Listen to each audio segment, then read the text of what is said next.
My next guest is one of the brightest stars on our television screens at the moment. At just 24. God, I was never 24.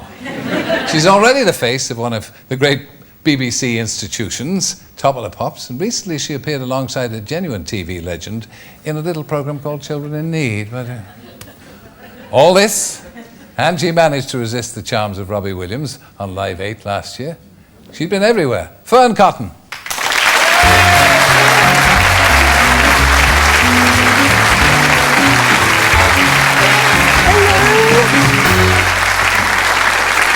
Look at you. Hello, Sit Mrs. Wogan. There. Look at her. The MVP of the presenting world.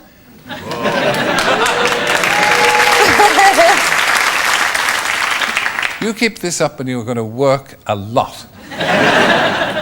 Keep it up and you'll work as long as Christopher Lee. Now, you've changed your hair. I have. I've gone Jean-Jure. Jean-Jure? Yeah. What's that mean? Ginger. Oh, Ginger. Yeah. Not Minger. No, I hope not. No, you never know. Thought, a bit of a change and all that. Yeah. I only saw that. Well, you've got have you got many transfers? I've got quite a few transfers, it's fair to say. I think I've got 10 now. Really? Oh. She's a scallywag with 10 tattoos. The inevitable question, where? Well, there's that one. Then there's this one, in case I forget my name. That's a fern. There's a little fern there. Oh. I have another fern that goes up here. Yeah. Then I've got like a tribal-y kind of thing here. A tribal-y thing? Yeah. I've got a little thing on the back of my neck as well. A little one on my hip. Oh, one on my ankle there. I think that's Excuse me. Did your mother and father know you were going to do this? Well, I really like art and painting, so I think of it as an extension of my art. No? No, fair enough. Right. You do paint. I do paint a lot, yeah. You're going to have an exhibition, didn't I? I'm hoping to. I plan to do it about sort of now, but last year I was very busy and slightly lazy when I had time off. So this year I'm going to go for it, and hopefully by Christmas I'm going to have a sort of art stroke music kind of exhibition. So I'm painting rock stars such as Ozzy Osbourne, Marilyn Manson, The Strokes, just all my kind of favourite artists. Mine too. Good. Rock on, Terry. All Radio 2 artists. And no, I mean, where did you learn to paint? Are you a product of an art college, or? Well, my dad is very arty. He has sort of like a sign writing company, so I've always been encouraged to paint at home. Excellent. And yeah, I did A-level art at school before I kind of really got into presenting, and planned to maybe go off and do something arty, but I ended up sort of doing this instead. So. Yeah. Well, you can't get much lower than this, but you. I know, it's all got a bit wrong. You started on children's television? Yeah. I started doing a programme called Disney Club when I was 15. Excuse me, did you get an A-level in art before? No, this was during sort of presenting. I was doing both, sort of juggling. Yeah. So it was quite crazy. But yeah, I kind of wanted to act, and I went to drama school at weekends.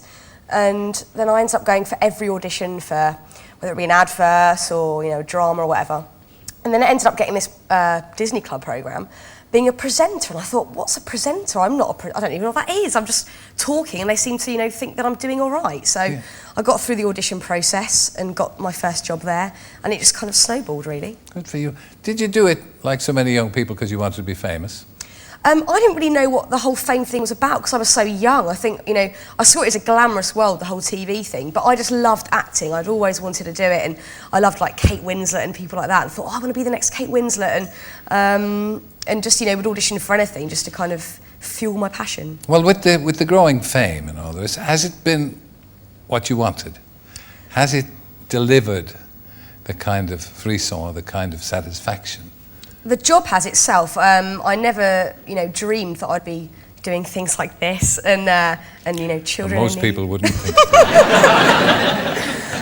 Or Top of the Pops. That's just still quite surreal. Every week I'm there, I think, what on earth am I doing here? This is crazy. So yeah, as a job, it's completely fulfilled all of my dreams and beyond.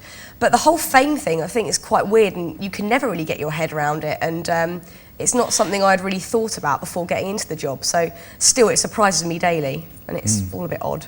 And people sort of go, aren't you Fearne? I go, oh, how do you know that? It's quite odd.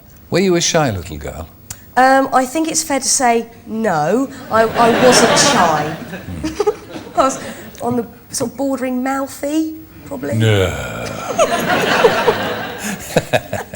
Now, I want to offer an apology to Fearne because I think it's high time. Really? For those of you who missed Children in Need, and if you put your hands up, I'll see you later on. You know what? I will forgive you because it happens at least twice a week. Either that or Dot Cotton. But you can understand. Well, both easy enough mistakes to make. Great. I mean, you and Fearne Britton, very much alike.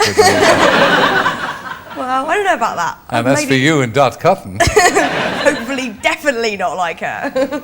Really? You wouldn't fancy anybody like Jim Brannan then, would you? I'm going to say no to that, no. You've had an impressive year.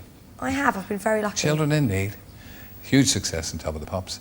And then Live 8, which is really probably, I think, the best thing you've done. You did brilliantly in Children in Need, of course, but Live 8 was the one that brought you really to the public's attention.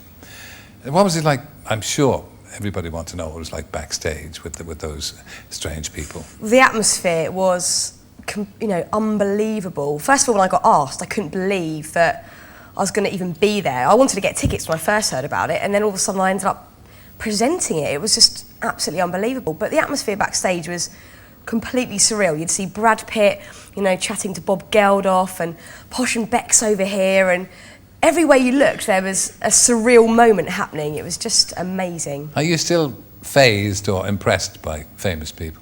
I've got a lot more used to it. Still, I'll get the odd moment, such as Christopher Lee back there. That was quite an amazing moment. But yeah, if it's someone that I have followed their career, I'm a big fan, I still get quite, awestruck about it. But I've learnt... Oh, actually, I'll tell you what, when I was at Live 8, Paul McCartney, I've been a huge Beatles fan forever, and I got to interview him, so I walked up to him, and as I stood in front of him, I thought, that's Paul McCartney, and I went, hello, and I nearly said Paul. I was like, what's my name? I completely forgot my name, went blank. So that was a definite embarrassing moment. Yeah, but wasn't there a bit of flirtation between you and... I'm like a gossip columnist. A bit of flirtation between you and old Bobo Williams. There was a little moment, I suppose, yeah. Was there? Just a stolen moment? A little moment. Behind the stage? Yeah, he does like a good flirt, Mr. Williams. Yeah. And, he was kind of in a flirty mood.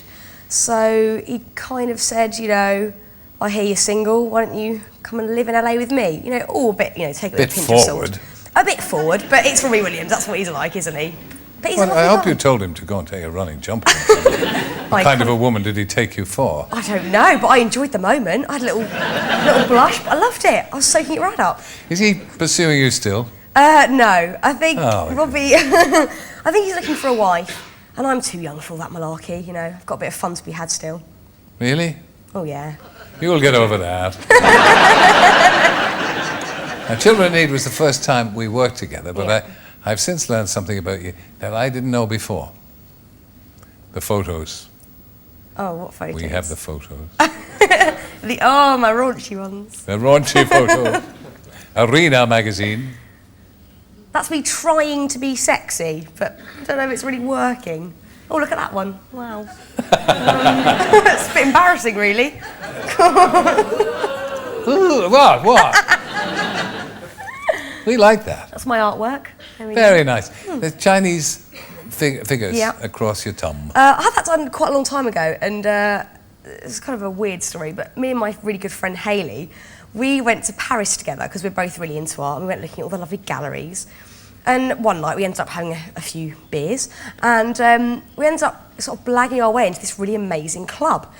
And as the vino flowed, we kind of made up a few stories about why we were there, and told these very rich Parisians that we were basically fashion designers, and we had a fashion company called Karma.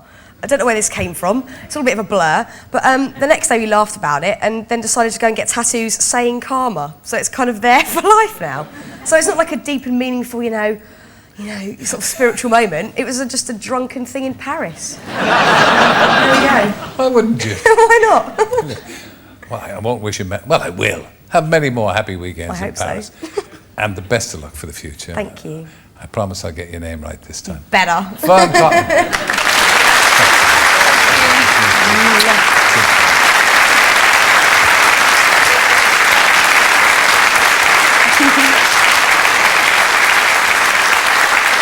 And if you can find the time, we might do Children in Need again. Oh, I hope so. Yeah, I hope so too. Now, don't go away, because after the break, David Icke will reveal his new theory on who really is running the world. And give him a chance. And I'll be discussing 3 of my favourite subjects: relationships, motherhood, and saunas, with the lovely Ulrika Johnson. Hold your hour and have another.